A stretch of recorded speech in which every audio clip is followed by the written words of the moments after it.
How's everyone doing tonight? So if you couldn't tell from my name what she fucked up, it's Petrellese, and my nose, I'm Italian. So that means I've learned all the fucked up, vulgar, offensive shit that I know from my parents from a very early age. One time I was driving in the car with my mom. She's driving, and a Chinese guy cuts her off in traffic, which is kind of funny because like Chinese people are supposed to be like really good drivers and everything. So cuts her off. My mom slams on the horn and goes, "Oh my God, I can't believe you slanty-eyed cocksucker." Then immediately after, she denies it. She says, "I never said that. That never came out of my mouth." Which is also typical of Italian parents. Because, like, when I was in school, like 6, 7 years old, I used to get in trouble for having a foul mouth or whatever. Like, I would say things that most 6 and 7-year-olds say, like, you know, poopy face, butthead, pee-pee pants, cunt. And, you know, the teachers, they'd call up my house and they'd be like, you know, where did your son learn to talk like this? It's truly appalling. My mom would be like, I don't fucking know where he learned this shit. We don't fucking talk like this here. When he talks like that at the dinner table, we make him eat in the fucking bathroom. That, ladies and gentlemen, I cannot even make up. That's a fact. My parents would make me eat dinner in the bathroom whenever I said a potty word at the dinner table. But apparently, Jews are kind of similar to Italians in a lot of regards. Have you guys ever heard the expression, Italians are Jews except with better food? See, I wanted to believe that or agree with it, but for the longest time, I never really had Jewish food. Until 2 months ago, I got up and I said, okay, today I'm going to have a proper Jewish meal. So I went to the supermarket and I ate all the free samples until I was full. So recently, I've tried to be a little bit more health conscious. I'm glad you like that one. Recently, I've tried to be a little more health conscious. For the past 3 years, I've been a vegetarian. And my friends love to give me shit about this. Like, I hear stuff all the time like, you fucking faggot vegetarian, put some fucking meat in your mouth, faggot. And I'm like, exactly. It's like, yeah, I'm a faggot because I don't like putting sausages in my mouth. Right. The other thing is, for trying to be healthy, is going to the gym. Going to the gym is really tough. Like, the workouts are kind of tough, but the hardest part about it is being in the men's locker room. What an abysmal place. Being in the men's locker room is a lot like being at a nude beach. All the men that I want to see naked are never naked.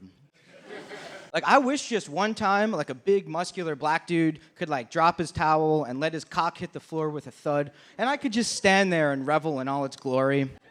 That's never what happens, though. It's always these old, fat men standing around naked for literally dozens of minutes, just fucking blow-drying their hair and rubbing talcum powder on their depressing ball sacks. It's horrible. Like, have you ever seen an old man's penis? I know you probably have, right? Those things are such a fucking bummer, dude. Like, the fucked up thing is they don't even look like dicks. They don't even look like dicks. Can somebody here please tell me at what age my penis is going to stop looking like a Coke can and start looking like a fucked up, oversized clitoris that you would see in National Geographic magazine? Like, I'm a fan of National Geographic clitorati, but I need to be inspired by the penises I need to see in the locker room. I think my favorite part about being in the men's locker room is I'm over at Robert Wood Johnson Wellness Center, by the way, in New Brunswick, and, you know, they got these big TVs in there. And they quite often are showing my favorite comedy on television. It's called Fox News. If you haven't seen it, you should check it out. It's fucking hilarious. But they were actually doing a story last time I was watching, and I wasn't laughing. I was actually kind of scared because they were talking about this young kid, like 15 or 16 years old, who died from a cocaine overdose. And I was suddenly reminded why I've never done cocaine before. Like, you think about the adverse health effects, like you'll spend all your money on it, drive your friends and family out of your life, die penniless on the streets. I mean, none of that shit really scares me too much. I just don't want to become a born-again Christian in 10 years. Like, I see these young, like, teenage Christians, all God-fearing and shit, trying to ask questions about sex, and it's so funny to me, because they'll all be like, if I perform oral sex, is that a sin? If I masturbate, will I go to hell? If I rub mayonnaise on my uncle's ass and throw bologna at it, will God be angry?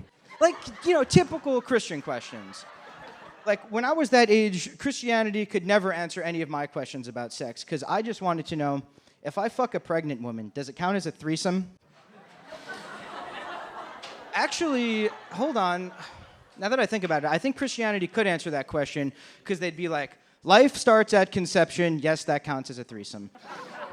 But conception itself is kind of interesting to me because I'm a weird guy and I'm always interested in like the things that lead up to one's conception.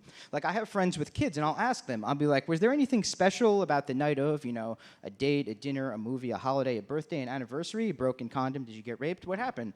And a lot of times this conversation gets really awkward because sometimes the child in question will be a test tube baby. And then at that point it's like, ooh, yeah, so, what did your dad jerk off to? Was it grandma nipple torture porn or amputees and farm animals, midgets? I don't know. But those are all actual genres of porn for those of you with self-respect and dignity, by the way. But I was actually watching a porno the other day, and it was one of the classy ones where they interview the girl before they fuck her. And she was, yeah, I mean, come on. It's not like they're going to come on her face and then start asking questions. And she was saying how she got raped by her dog when she was 8 years old. And when I heard that, I had the same reaction like most people have. I was just like, oh, fuck, I just came in my pants. I mean, come on. Raped by your dog when you're 8. Of course you're going to go into porn. Where else are you going to work? Fucking PetSmart? That's all I got for you guys. Thanks a lot.